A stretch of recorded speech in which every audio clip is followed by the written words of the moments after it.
ಅಲ್ಲೋಲ ಕಲ್ಲೋಲ ಮಾಡಬೇಕು ಅಂದಂಗೆ ಪ್ರಾಣಿ ಎಲ್ಲಿಂದ ಬಂದಿದೆ ಅಂತ ನಿಮ್ಗೆ ಗೊತ್ತಾಗ್ಬೇಕು ಅಂತಂದ್ರೆ ನನ್ನ ಜೊತೆ ಮೂವಿನ ಕೊನೆವರೆಗೂ ನೋಡ್ಬೇಕು. ಅಂದಂಗೆ ಮೂವಿ ಹೆಸರು ಅಬೋಮಿನೇಬಲ್ ಅಂತ. ನಂತರ ಇವಳು ಇಲ್ಲೇ ಆದ್ರೆ ಇಲ್ಲಿ ಅವರಿಬ್ಬರನ್ನ ಒಂದು ಹೆಲಿಕಾಪ್ಟರ್ ಕೂಡ ನೋಡಿ ಮತ್ತೆ ಮಾಡಿ ಒಂದು ರೂಮ್ ಅವುಗಳ ಟ್ರೈ ಮಾಡ್ತಿರ್ತಾಳೆ. ನಂತರ ಈ ಜಾಗದಲ್ಲಿ ಅದನ್ನ ಫಾಲೋ ಮಾಡಿದೆ ಇಲ್ಲ ಪ್ರೂವ್ ಮಾಡಿ ಮೊದ್ಲು ಡಿಸೈಡ್ ಮಾಡಿ ಬಂದು ಇವನಿಗೆ ನನಗೆ ಹೇಳ್ತಿದ್ದ, ನೀನು ಚಿಕ್ಕವಳಿರ್ಬೇಕಾದ್ರೆ ಒಂದಲ್ಲ ಒಂದು ಪ್ರಾಬ್ಲಮ್ ಅನ್ನ ಮಾಡ್ತಾನೆ ಇದ್ದೆ. ಆಗ ಜಿನ್ ಅಣ್ಣಂತರ ನಿನ್ ಜೊತೆ ಇದ್ದು ನಿನ್ನ ಪ್ರೊಟೆಕ್ಟ್ ಮಾಡ್ತಿದ್ದ. ಈಗಲೂ ಕೂಡ ಈ ಜರ್ನಿಲಿ ಅವನು ನಿನ್ಗೋಸ್ಕರನೇ ನಿನ್ನ ಸೇಫ್ಟಿಗೋಸ್ಕರನೇ ಬಂದಿರೋದು ಅಂತಂದಾಗ ಇವಳು ಕೂಡ ಅದನ್ನ ಯೋಚನೆ ಮಾಡಿ ಸ್ವಲ್ಪ ಬೇಜಾರ್ ಮಾಡ್ಕೋತಾಳೆ. ಈ ಕಡೆ ರಾತ್ರಿಯ ಸಮಯದಲ್ಲಿ ಬರ್ನೀಶ್ ಜಿನ್ ಹಾಗೆ ಇಲ್ಲಿರುವಂತ ಜನರಿಗೆಲ್ಲರಿಗೂ ಹೇಳ್ತಿರ್ತಾನೆ, ತುಂಬಾ ವರ್ಷಗಳ ಹಿಂದೆ ನಾನು ಮೌಂಟ್ ಎವರೆಸ್ಟ್ ನ ಹತ್ತುತ್ತಿರ್ಬೇಕಾದ್ರೆ ಒಂದು ಏತಿ ಬಂತು ನನ್ ಮೇಲೆ ಅಟ್ಯಾಕ್ ಮಾಡೋದಕ್ಕೆ. ಆದ್ರಿಂದ ನಾನು ಕಾಪಾಡ್ಕೊಳ್ಳೋದಕ್ಕೆ ಫೈಟ್ ಮಾಡೋದಕ್ಕೆ ನೋಡ್ದೆ. ಇದರಿಂದ ಅದು ಓಡೊಂಟೋಯ್ತು. ಅದಾದ್ಮೇಲೆ ಆ ವಿಷಯ ನಾನು ಎಲ್ಲರಿಗೂ ಹೇಳ್ದೆ. ಆದ್ರೆ ಯಾರು ಕೂಡ ಅದನ್ನ ನಂಬಲಿಲ್ಲ. ನನ್ನನ್ನೇ ಆಡ್ಕೊಂಡು ನಗೋದಕ್ಕೆ ಶುರು ಮಾಡಿದ್ರು. ಇದೇ ಕಾರಣದಿಂದ ನಾನು ಏತಿನ ಹಿಡಿದು ಎಲ್ಲರಿಗೂ ಪ್ರೂವ್ ಮಾಡ್ಬೇಕು ಅಂತ ನಿಂತಿರೋದು. ಆದ್ರೆ ಏತಿನ ಹಿಡಿತಾ ನನ್ನ ಅರ್ಧ ಜೀವನನೇ ಕಳೆದೋಯ್ತು. ನನ್ನ ಜೀವನದಲ್ಲಿ ಎಷ್ಟೋ ಖುಷಿಯ ಸಂದರ್ಭಗಳನ್ನೆಲ್ಲ ಮಿಸ್ ಮಾಡ್ಕೊಂಡಿದ್ದೀನಿ ಅಂತ ಇವನು ಬೇಜಾರ್ ಮಾಡ್ಕೊಳ್ತಿರ್ಬೇಕಾದ್ರೆ ಇದೇ ಬೇಜಾರ್ನಲ್ಲಿ ಝಾರಾ ಹತ್ರ ಇರುವಂತ ಇಲಿನ ನೋಡಿ ಹೇಳ್ತಾನೆ, ನೀನು ತುಂಬಾ ಕ್ಯೂಟ್ ಆಗಿದ್ಯಾ ಅಂತ. ಈ ಕಡೆ ಇವ್ರ 3 ಜನರಿಗೂ ನಾವ್ ಎಲ್ಲಿಗೆ ಬಂದಿದೀವಿ ಯಾವ ಕಡೆ ಹೋಗ್ತಿದೀವಿ ಅಂತಾನೆ ಗೊತ್ತಾಗ್ತಿರೋದಿಲ್ಲ. ಜಿನ್ ಇದ್ದಿದ್ರೆ ಅವನ ಹತ್ರ ಫೋನ್ ಇತ್ತು, ಅದರಲ್ಲಿ ಮ್ಯಾಪ್ ಇತ್ತು, ಅದನ್ನ ನೋಡ್ಕೊಂಡು ಹೋಗ್ಬೋದಾಗಿತ್ತು ಅಂತ ಇವ್ರು ಮಾತಾಡ್ಕೊಳ್ತಿರ್ಬೇಕಾದ್ರೆ ಕೋಯ್ ಅನ್ನೋ ಒಂದಷ್ಟು ಫಿಶಸ್ ಗಳನ್ನ ನೋಡ್ತಾರೆ. ಇವುಗಳು ನೀರು ಹರಿತಿರುವಂತ ಆಪೋಸಿಟ್ ಡೈರೆಕ್ಷನ್ ಅಲ್ಲಿ ಈಜ್ತಾ ಹೋಗ್ತಿರ್ತವೆ. ಆಗ ಈ ಹೇಳ್ತಾ ಹೋಗ್ತಾಳೆ, ಇವುಗಳ ಸ್ಪೆಷಾಲಿಟಿನೇ ಅದು. ಮನೆಯಿಂದ ಎಷ್ಟೇ ದೂರ ಬಂದ್ರು ಸಂಜೆ ಆಗ್ತಿದ್ದಂಗೆನೆ ಎಷ್ಟೇ ಕಷ್ಟ ಬರ್ಲಿ ಮತ್ತೆ ಮನೆನ ಹುಡ್ಕೊಂಡು ಹೋಗ್ತವೆ. ಈಗ್ಲೂ ಕೂಡ ಇವುಗಳು ಮನೆಗೆನೆ ಹೋಗ್ತಿರೋದು. ಇವುಗಳನ್ನ ನೋಡಿ ನಾವು ಎಷ್ಟೋ ವಿಷಯಗಳನ್ನ ಕಲಿಬೇಕು ಅಂತ ಹೇಳ್ತಾ ಇವರೆಲ್ಲರೂ ಮುಂದೆ ಸಾಗೋದಕ್ಕೆ ಶುರು ಮಾಡ್ತಾರೆ. ಈ ಕಡೆ ಜಿನ್ನಿಗೆ ನಿದ್ದೆ ಬರ್ತಿರೋದಿಲ್ಲ, ಆದ್ರಿಂದ ಹೊರಗಡೆ ಬರ್ತಾನೆ. ಇಲ್ಲಿ ಇವನಿಗೆ ಯಾರೋ ಮಾತಾಡ್ತಿರುವಂತ ಶಬ್ದ ಕೇಳಿಸಿ ಬಂದು ಕೇಳಿಸ್ಕೊಳ್ಳೋದಕ್ಕೆ ಶುರು ಮಾಡ್ತಾನೆ. ಆಗ ನಮ್ಗೆ ಝಾರಾಳ ಪ್ಲಾನ್ ಏನು ಅಂತ ಅರ್ಥ ಆಗ್ತಾ ಹೋಗುತ್ತೆ. ಆಕ್ಚುಲಿ ಇವಳು ಬರ್ನೀಶ್ ಹತ್ರ ಇರುವಂತ ದುಡ್ಡನ್ನ ಯೂಸ್ ಮಾಡ್ಕೊಂಡು ಏತಿನ ಹಿಡ್ದಿರೋದು. ಅದಾದ್ಮೇಲೆ ಏತಿನ ಎಕ್ಸ್ಪೆರಿಮೆಂಟ್ ಮಾಡುವಂತ ದೊಡ್ಡ ಕಂಪನಿಗಳಿಗೆ ಕೊಟ್ಟು ತುಂಬಾ ದುಡ್ಡು ಮಾಡ್ಬೇಕು ಅಂತ ಅನ್ಕೊಂಡಿರ್ತಾಳೆ. ಅಂದ್ರೆ ಹೇಳ್ಬೇಕು ಅಂತಂದ್ರೆ ಇವಳು ಬರ್ನೀಶ್ಗೆ ಮೋಸ ಮಾಡ್ಬೇಕು ಅಂತ ಅನ್ಕೊಂಡಿರೋದು. ಇವಳ ಜೊತೆ ಸೆಕ್ಯೂರಿಟಿ ಟೀಮ್ ನ ಹೆಡ್ ಕೂಡ ಸೇರ್ಕೊಂಡಿರ್ತಾನೆ. ಅಷ್ಟಲ್ದೆ ಇವಳಿಗೆ ಯಾವುದೇ ತರದ ಪ್ರಾಣಿ ಅಂದ್ರೂ ಇಷ್ಟ ಇರೋದಿಲ್ಲ. ಇದನ್ನೆಲ್ಲ ಕೇಳಿಸ್ಕೊತಿರುವಂತ ಜಿನ್ನ ಮುಂದೆನೆ ಝಾರಾ ಹತ್ರ ಇದ್ದಂತ ಇಲ್ಲಿ ಒಂದು ಕೀನೆ ಎತ್ಕೊಂಡು ಇಲ್ಲಿಗೆ ಬರುತ್ತೆ.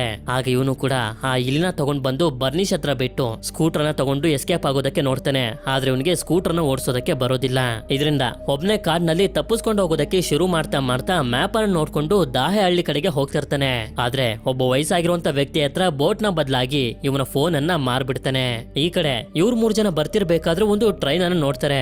ಅಲ್ಲಿಗೆ ಈಗ ಹೇಗ್ ಹೋಗೋದು ಅಂತ ಯೋಚನೆ ಮಾಡ್ತಿರ್ಬೇಕಾದ್ರೇನೆ ಎವರೆಸ್ಟ್ ಇದರ ಮ್ಯಾಜಿಕ್ ಅನ್ನ ಯೂಸ್ ಮಾಡ್ಕೊಂಡು ಒಂದು ಸುಂಟರ ಗಾಳಿಯ ಸಹಾಯದಿಂದ ಇವರಿಬ್ಬರನ್ನ ಟ್ರೈನ್ ನ ಒಳಗಡೆ ಕರ್ಕೊಂಡ್ ಬರುತ್ತೆ.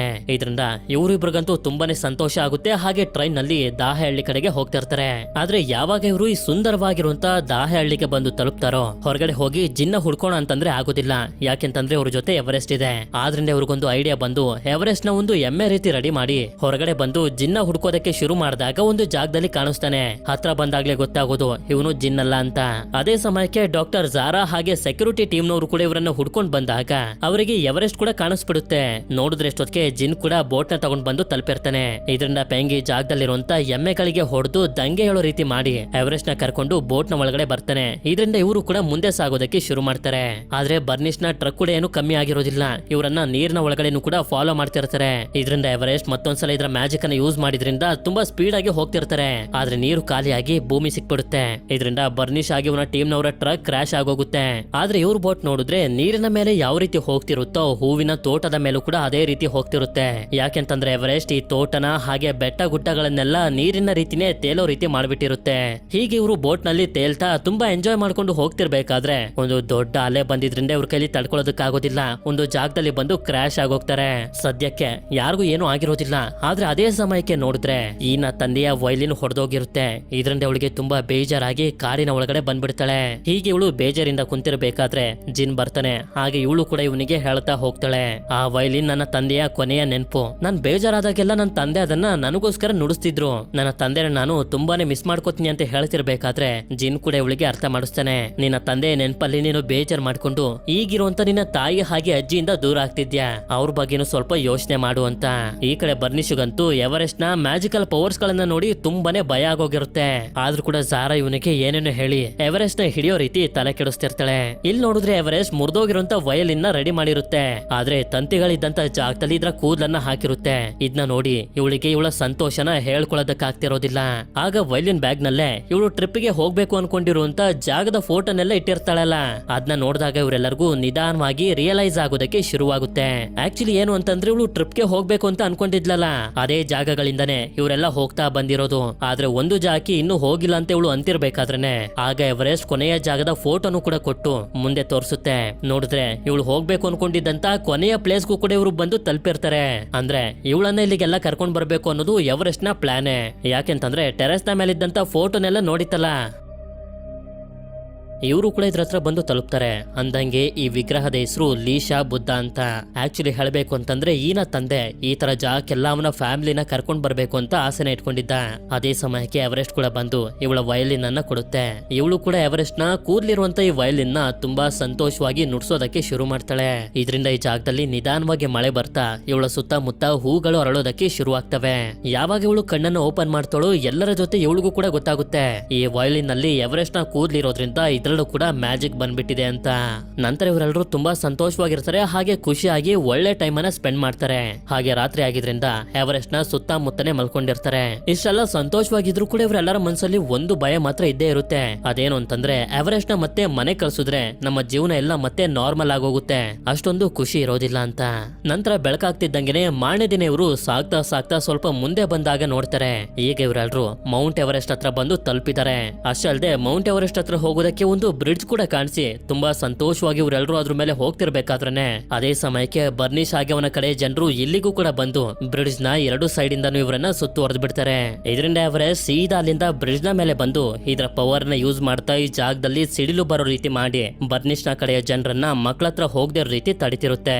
ಇದನ್ನ ನೋಡ್ತಿರುವಂತ ಬರ್ನಿಶ್ಗೂ ಕೂಡ ನೆನಪಾಗುತ್ತೆ ತುಂಬಾ ವರ್ಷಗಳ ಹಿಂದೆ ಇವನು ಏತಿನ ನೋಡಿದಾಗ ಅದು ಇವನ್ ಮೇಲೆ ಅಟ್ಯಾಕ್ ಮಾಡೋದಕ್ಕೆ ಬಂದಿರ್ಲಿಲ್ಲ, ಬದಲಾಗಿ ಅದು ಅದರ ಮಕ್ಕಳನ್ನ ಕಾಪಾಡ್ಕೋತಿತ್ತು. ಈಗ ಎವರೆಸ್ಟ್ ಕೂಡ ಇದೇ ರೀತಿ ಮಾಡ್ತಿರೋದನ್ನ ನೋಡಿ ಇದೆಲ್ಲ ತಪ್ಪು ನಿಲ್ಸಿ ಅಂತ ಇವನ ಜನರಿಗೆ ಹೇಳಿದ್ರು ಕೂಡ ಇವನನ್ನೇ ಪ್ರಜ್ಞೆ ತಪ್ಪಿಸ್ಬಿಡ್ತಾರೆ. ಎವರೆಸ್ಟ್ಗೂ ಕೂಡ ತುಂಬಾ ಇಂಜೆಕ್ಷನ್ ಗಳನ್ನ ಕೊಟ್ಟು ಪ್ರಜ್ಞೆ ತಪ್ಪಿಸಿ ಕೂಡಾಕೋದಕ್ಕೆ ನೋಡ್ತಿರ್ಬೇಕಾದ್ರೆ ಈ ಅವರನ್ನ ತಡೆಯೋದಕ್ಕೆ ಅಂತ ಬರ್ತಾಳೆ. ಆದ್ರೆ ಝಾರಾ ಮಾತ್ರ ಇವಳ ಜೊತೆ ಫೈಟ್ ಮಾಡ್ತಾ ಮಾಡ್ತಾ ಬ್ರಿಡ್ಜ್ ಇಂದಾನೆ ಕೆಳಗಡೆ ತಳ್ಳಿ ಉಳಿದಿರುವಂತ ಮಕ್ಕಳನ್ನ ಹಾಗೆ ಎವರೆಸ್ಟ್ ನ ಕರ್ಕೊಂಡು ಇಲ್ಲಿಂದ ಹೋಗ್ತಿರ್ತಾಳೆ. ಅದೇ ಸಮಯಕ್ಕೆ ವೈಲಿನ್ ಬಾಕ್ಸ್ ನಲ್ಲಿರುವಂತ ಒಂದು ಹೂ ಕೆಳಗಡೆ ಬಂದಾಗ್ಲೇ ನಮಗೆ ಗೊತ್ತಾಗೋದು ಈ ಇನ್ನು ಕೂಡ ದಾರನ ಹಿಡ್ಕೊಂಡು ನೇತಾಡ್ತಿದ್ದಾಳೆ ಅಂತ. ಆಗ ಈ ಹೂವನ್ನ ನೋಡಿ ಸೋಲನ್ನ ಒಪ್ಕೊಳ್ಬಾರ್ದು ಅಂತ ಮೇಲೆ ಬಂದು ಎವರೆಸ್ಟ್ ನ ಮ್ಯಾಜಿಕಲ್ ಕೂದಲುಗಳಿರುವಂತ ವಯಲಿನ್ ನ ನುಡ್ಸೋದಕ್ಕೆ ಶುರು ಮಾಡ್ತಾಳೆ. ಇದರಿಂದ ಇದರ ಮ್ಯಾಜಿಕಲ್ ಪವರ್ ಈ ಜಾಗದಲ್ಲೆಲ್ಲ ಹರಡಿ ಪ್ರಜ್ಞೆ ತಪ್ಪಿರುವಂತ ಎವರೆಸ್ಟ್ಗೂ ಕೂಡ ಎಚ್ಚರ ಆಗೋಗುತ್ತೆ. ಇದರಿಂದ ಇದು ತನ್ನನ್ನ ತಾನು ಫ್ರೀ ಮಾಡ್ಕೊಂಡಾಗ ಝಾರಾ ಹಾಗೆ ಅವಳ ಕಡೆ ಜನರು ಹೆದರ್ಸೋದಕ್ಕೆಂತ ಬರ್ತಾರೆ. ಆದ್ರೆ ಇದರ ಪವರ್ ನ ನೋಡಿ ಅವರೇ ಹೆದರ್ಕೊಂಡು ಓಡೊಂಟೋಗ್ತಾರೆ. ಆಗ ಇಲ್ಲಿಗೆ ಈ ಕೂಡ ಬಂದಿದ್ರಿಂದ ಇವಳು ಬದುಕಿರೋದನ್ನ ನೋಡಿ ಎಲ್ಲರೂ ಸಂತೋಷ ಪಡ್ತಿರ್ಬೇಕಾದ್ರೇನೆ ಝಾರಾ ಹಾಗೆ ಸೆಕ್ಯೂರಿಟಿ ಹೆಡ್ ಎವರೆಸ್ಟ್ ನ ಸಾಯಿಸ್ಬೇಕು ಅಂತ ಟ್ರಕ್ ಅನ್ನ ತಗೊಂಡ್ ಬಂದು ಕ್ರಾಶ್ ಮಾಡ್ತಾರೆ. ಆದ್ರೆ ಮೇಲ್ಗಡೆ ಇದ್ದಂತ ಮಂಜುಗಳು ಟ್ರಕ್ ನ ಮೇಲೆ ಬೀಳ್ತಿದ್ದಂಗೆನೆ ಇವರು ಕೂಡ ಕೆಳಗಡೆ ಬಿದ್ದು ಸತ್ತೋಗ್ತಾರೆ. ಇವ್ರಿಗೆಲ್ಲ ಎವರೆಸ್ಟ್ ಕೂಡ ಕೆಳಗಡೆ ಬಿದ್ದೋಗಿರ್ಬೋದು ಅಂತ ಅನ್ಸಿ ಬೇಜಾರ್ ಮಾಡ್ಕೊಳ್ತಿರ್ಬೇಕಾದ್ರೆ ಅದು ಇವರ ಹಿಂದೆ ಇರೋದನ್ನ ನೋಡಿ ತುಂಬಾನೇ ಸಂತೋಷ ಪಡ್ತಾರೆ. ಅಷ್ಟೇ ಅಲ್ಲದೆ ಬರ್ನಿಶ್ಗೂ ಕೂಡ ಇವನ ತಪ್ಪು ಈಗ ಅರಿವಾಗಿ ಬಂದು ಸಾರಿ ಕೇಳ್ತಾನೆ. ನಾನ್ ನಿನ್ನ ತಪ್ಪು ತಿಳ್ಕೊಂಡಿದ್ದೆ, ಈ ಜಾಗದಲ್ಲಿ ಏತಿ ಅನ್ನೋ ಕ್ರಿಯೇಚರ್ಸ್ ಗಳು ಇದಾವೆ ಅಂತಾನೆ ಮನುಷ್ಯರಿಗೆ ಗೊತ್ತಾಗಬಾರ್ದು. ಯಾಕೆಂತಂದ್ರೆ ಮನುಷ್ಯರು ಅವುಗಳ ಮ್ಯಾಜಿಕ್ ಅನ್ನ ಒಳ್ಳೆತನ ಯಾವತ್ತೂ ಅರ್ಥ ಮಾಡ್ಕೊಳ್ಳೋದಕ್ ಆಗೋದಿಲ್ಲ ಅಂತ. ನಂತರ ಇವನು ಎಲ್ಲಾ ಮಕ್ಕಳನ್ನ ಕರೀತಾರೆ, ನಡೀರಿ ಮನೆಗೆ ಹೋಗೋಣ ಅಂತ. ಆದ್ರೆ ಎವರೆಸ್ಟ್ ಇನ್ನೂ ಕೂಡ ಮನೆಗೆ ಹೋಗಿಲ್ಲ, ಅವನನ್ನ ಬಿಟ್ಟು ಬರ್ತೀವಿ ಅಂತ ಹೇಳ್ತಾರೆ. ಆದ್ರೆ ಎವರೆಸ್ಟ್ ನ ಮನೆ ಕರ್ಕೊಂಡು ಹೋಗೋದಕ್ಕೆ ಮೌಂಟ್ ಎವರೆಸ್ಟ್ ನ ಮೇಲೆ ಹೇಗೆ ಹೋಗೋದು ಅಂತ ಇವರು ಯೋಚನೆ ಮಾಡ್ತಿರ್ಬೇಕಾದ್ರೇನೆ ಆಗ ಎವರೆಸ್ಟ್ ಇದರ ಪವರ್ ಅನ್ನು ಯೂಸ್ ಮಾಡ್ಕೊಂಡು ಮೋಡಗಳನ್ನೇ ಇವ್ರ ಹತ್ರ ಬರೋ ರೀತಿ ನಂತರ ಮೋಡಗಳು ಮೀನಿನ ಶೇಪ್ ಅನ್ನ ತಗೊಂಡು ಇವರೆಲ್ಲರನ್ನು ಕರ್ಕೊಂಡು ತೇಲ್ತಾ ತೇಲ್ತಾ ಮೇಲಕ್ಕೆ ಹೋಗ್ತಿರ್ತವೆ. ಇದನ್ನೆಲ್ಲ ಇವರಂತೂ ತುಂಬಾನೇ ಎಂಜಾಯ್ ಮಾಡ್ತಾರೆ. ಇದೆಲ್ಲ ಆದ್ಮೇಲೆ ಯಾವಾಗ ಇವರು ಮೌಂಟ್ ಎವರೆಸ್ಟ್ ನ ತುದಿಗೆ ಬಂದು ತಲುಪ್ತಾರೋ ಎವರೆಸ್ಟ್ ಕೂಡ ಇದರ ತಂದೆ ತಾಯಿನ ಕರೆಯುತ್ತೆ. ಆಗ ನೋಡಿದ್ರೆ ಇದರ ತಂದೆ ತಾಯಿ ಇದಕ್ಕಿಂತ ತುಂಬಾ ದೊಡ್ಡದಾಗಿರ್ತವೆ. ಅಂದ್ರೆ ಇವರು ಅನ್ಕೊಂಡಿದ್ದು ನಿಜಾನೇ, ಎವರೆಸ್ಟ್ ಇನ್ನೂ ಕೂಡ ಒಂದು ಮರಿ. ಆಗ ಈ ನಿನ್ನ ಫ್ಯಾಮಿಲಿ ಹತ್ರ ಸೇರ್ಸಿದೀವಿ ಹೋಗು ಅಂದಾಗ ಎವರೆಸ್ಟ್ ಕೂಡ ಇವಳ ಫ್ಯಾಮಿಲಿ ಫೋಟೋನ ತೋರಿಸುತ್ತೆ. ಅಂದ್ರೆ ನೀನು ನಿನ್ ಫ್ಯಾಮಿಲಿ ಜೊತೆ ಚೆನ್ನಾಗಿರು ಅಂತ ಹೇಳೋ ರೀತಿ. ಇದಾದ್ಮೇಲೆ ಎವರೆಸ್ಟ್ ತುಂಬಾ ಪ್ರೀತಿಯಿಂದ ಎಲ್ಲರನ್ನೂ ತಪ್ಕೊಳ್ಳುತ್ತೆ. ಅದಾದ್ಮೇಲೆ ಇದರ ತಂದೆ ತಾಯಿ ಹತ್ರ ಬಂದಾಗ ಇದರ ತಂದೆ ತಾಯಿ ಕೂಡ ಹೀಗೆ ಥ್ಯಾಂಕ್ಸ್ ಹೇಳ್ತಾರೆ. ಇದಾದ್ಮೇಲೆ ನಮ್ಗೆ ಮುಂದಿನ ಸೀನ್ ಅಲ್ಲಿ ತೋರಿಸ್ತಾರೆ ಬರ್ನಿಶ್ ನ ಜನರು ಮಕ್ಕಳನ್ನೆಲ್ಲರನ್ನು ಕರ್ಕೊಂಡು ಮನೆ ಹತ್ರ ಬರ್ತಾರೆ. ಈ ಮನೆಗೆ ಬರ್ತಿದ್ದಂಗೆನೆ ಇವಳ ತಾಯಿನ ತಪ್ಕೊಂಡು ನಿನ್ನ ಹಾಗೆ ಅಜ್ಜಿನ ತುಂಬಾ ಮಿಸ್ ಮಾಡ್ಕೊಂಡೆ ಅಂತ ಹೇಳ್ತಾಳೆ. ಇವ್ರಿಗೂ ಕೂಡ ತುಂಬಾ ಸಂತೋಷ ಆಗುತ್ತೆ. ಹಾಗೆ ಬರ್ನಿಶ್ ಇವರೆಲ್ಲರಿಗೂ ಒಂದು ಪಾರ್ಸಲ್ ನ ಕಳಿಸಿರ್ತಾನೆ. ಆ ಪಾರ್ಸಲ್ ನಲ್ಲಿ ಮೌಂಟೇನ್ ಕ್ಲೈಂಬಿಂಗ್ ಗೆ ಬೇಕಾಗಿರುವಂತ ಎಲ್ಲಾ ವಸ್ತುಗಳು ಇರ್ತವೆ. ಅದನ್ನ ನೋಡಿ ಇವ್ರಿಗೂ ಕೂಡ ಸಂತೋಷ ಆಗುತ್ತೆ. ಹಾಗೆ ಡಿನ್ನರ್ ಅನ್ನ ಮಾಡ್ತಾ ಇನ್ಮೇಲಿಂದ ಇವರೆಲ್ಲರೂ ಖುಷಿಯಾಗಿ ಜೊತೆಲಿರ್ಬೇಕು ಅಂತ ಡಿಸೈಡ್ ಮಾಡ್ತಾರೆ. ಇಲ್ಲಿಗೆ ಈ ಮೂವಿನೂ ಕೂಡ ಎಂಡ್ ಆಗೋಗುತ್ತೆ. ಈ ಮೂವಿ ನಿಮ್ಮೆಲ್ಲರಿಗೂ ಇಷ್ಟ ಆಗಿರುತ್ತೆ ಅಂತ ಅನ್ಕೊಂಡಿದೀನಿ. ಇಷ್ಟ ಆಗಿತ್ತು ಅಂತಂದ್ರೆ ನನಗೆ ಕಮೆಂಟ್ ಮಾಡಿ ತಿಳಿಸಿ, ಈ ಮೂವಿಲಿ ಈ ಏತಿಗೆ ಏನಂತ ಹೆಸರಿಡ್ತಾಳೆ ಅಂತ.